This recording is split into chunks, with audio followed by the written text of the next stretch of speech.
Mama told me. Telling people Hey. you must want somebody. Color t-shirt. Hey. Mama told me. No. Mama. Champion. Yeah.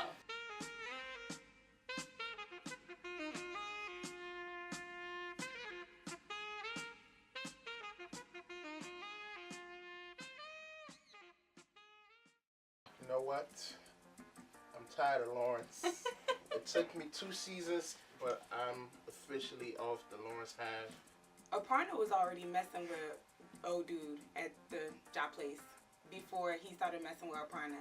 So it's like, if he didn't notice that before and address it internally before he started messing with her, then why does it all of a sudden matter?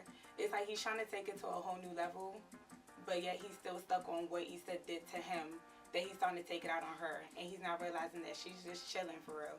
Like, she's going with the flow of things, but he's over there just doing the most and taking what Issa did to him out on Aparna now. First of all, as soon as his boy said something, like, you seen his reaction afterwards. It's like, your boys are there to give their perspectives, but they're not there to tell you what to do. Like, it seemed like as soon as, his boys told him stuff, he started jumping out there. Y'all do that? Who's y'all? Man. I don't do that.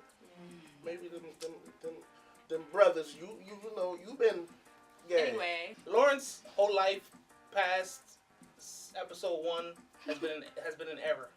Everything was wrong. Threesome, wrong. The way you reacted to Issa, wrong. The way you treated Tasha, wrong. Shout out to Tasha.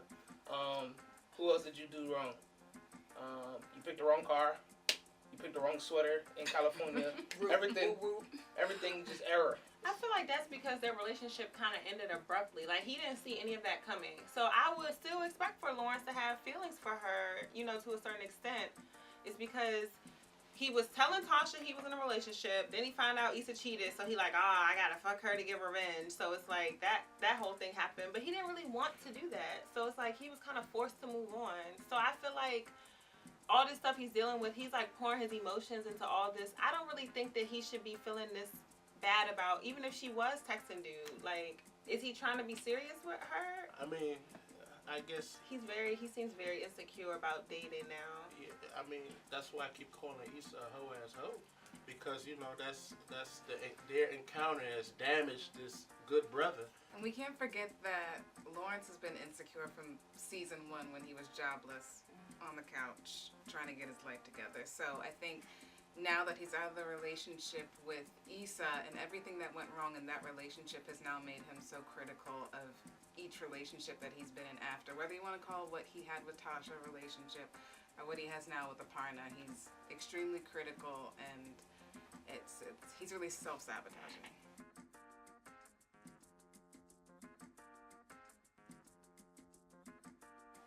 In the show, I haven't really seen her with what I consider fuck niggas, because she hasn't really gone far with any of them, because she puts that expectation of, I want this, I want that whole relationship into her head, that she ends up not even going far with them.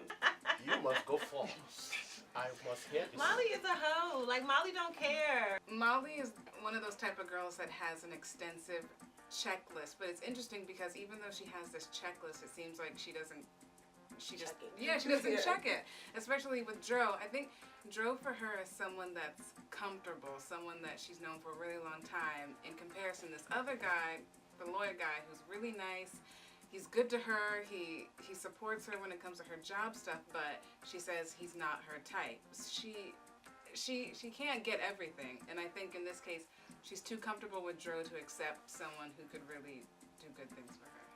We're watching an on-screen depiction of at least 50% of the women out here today. Let's call it spit. I see it every day. I see it from the tender age of 16 onward to women in their 30s. You know what I'm saying? It's like women they self-sabotage. They I don't know if maybe they didn't witness love at home. Maybe not. But she did. Her parents had a successful relationship. Which is why I'm like, maybe not. But it's like that good thing, man. They don't want it. They want a challenge. I think she they did. want to be victims so they can so they can find something to complain about. I think she also like might potentially want to transform that fuckboy into her checklist, because there's no reason why her knowing, especially knowing that she wants to get into like a serious relationship, there's no reason why she's even entertaining the idea of Dro, period. And then on top of that, you had like this amazing dude. I mean, granted, he didn't have the looks, but you had this amazing dude. He had the job, he had the money, he had the fashion sense. He comes, he's like family oriented, your family's getting along with him. Then all of a sudden, you get into your Audi, and not only do you get into the Audi, but Dro's driving, and then you end up leaving with Dro. And then Dro gave you the opportunity, like he was walking away, and you was, like she basically seduced him, and then they started having sex. So, she wants a fuckboy. And I feel like throughout the season, she was meeting like a lot of people that were potential to be the perfect match to her checklist. But she was just so stuck on, oh no, okay, well I just need to get fucked over first. Like, I feel like she had no standards. Like when this first started, I was just like, oh, like she's just in a rush to find a husband or whatever. Like this scene that really bothered me when she had took the dude home and he was saying he had to leave to get a suit. Classic man guy. And then he was like, whoa, like we just met, why are you telling me to leave clothes and stuff? I'm like, yeah, Molly, you're doing too much. Like I feel like her experiences now, she's just resorting to she don't care. It's sad. It's really sad. Molly, we have added you to the error list as well. You are right behind Lawrence in the list of errors. Your father was a cheetah. You're having sex with a cheetah. Karma. God bless you. Amen. You champion, madam. Anyways, so Molly was in the beginning, right? She was kind of like abstinent. She was dry. Any dude that would give her a look wasn't even paying attention. However, when she sees that, you know, Lawrence is elevating in companionship, maybe Issa is trying to follow her footsteps. She's seeing the big girl, I forgot her name, the one that got her period on the Kelly. Yeah. Kelly is getting finger popped in the restaurant. So it's just like, okay, maybe I shouldn't be as dry. Maybe I should do what I was doing before, but not as much. But she's still making bad decisions because she's emotional. And she also has a lot going on in terms of job not doing her right. Just in general, the men that she wants are always in a different predicament that she doesn't like. You know, she had to do the clean cut dude, but he was a gum. He tried to speak Spanish to, you know what I'm saying, folks, and it wasn't really working. Meanwhile, Dro was standing there like a monster, you know what I'm saying, just winking.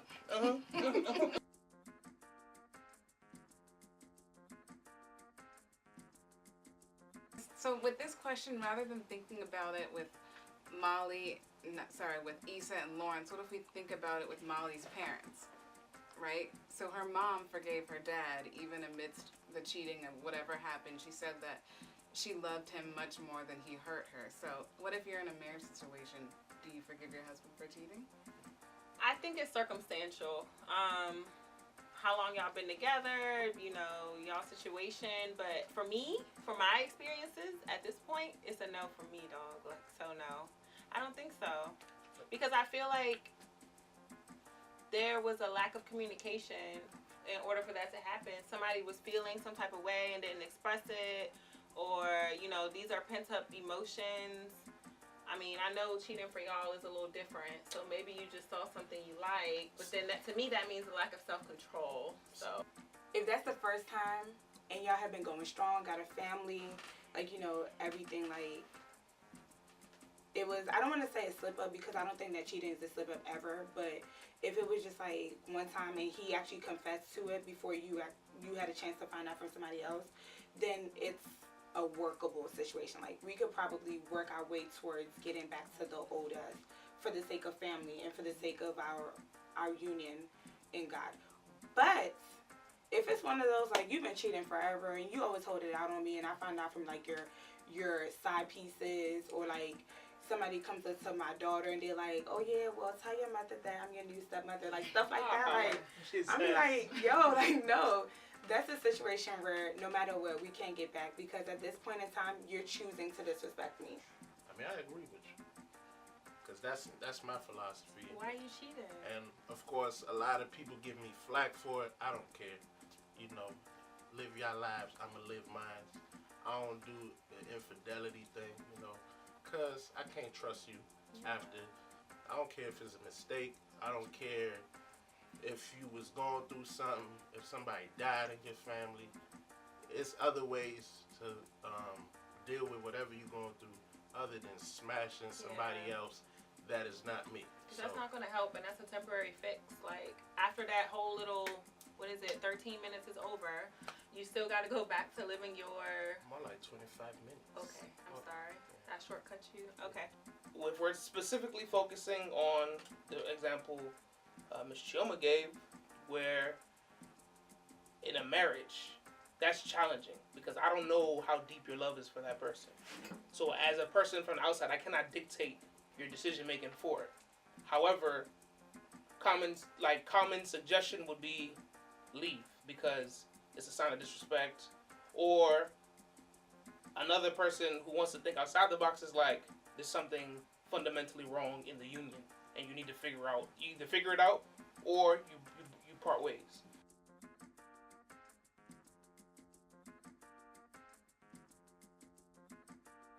Yo, thank you for watching. Make sure you like, comment, share, and subscribe.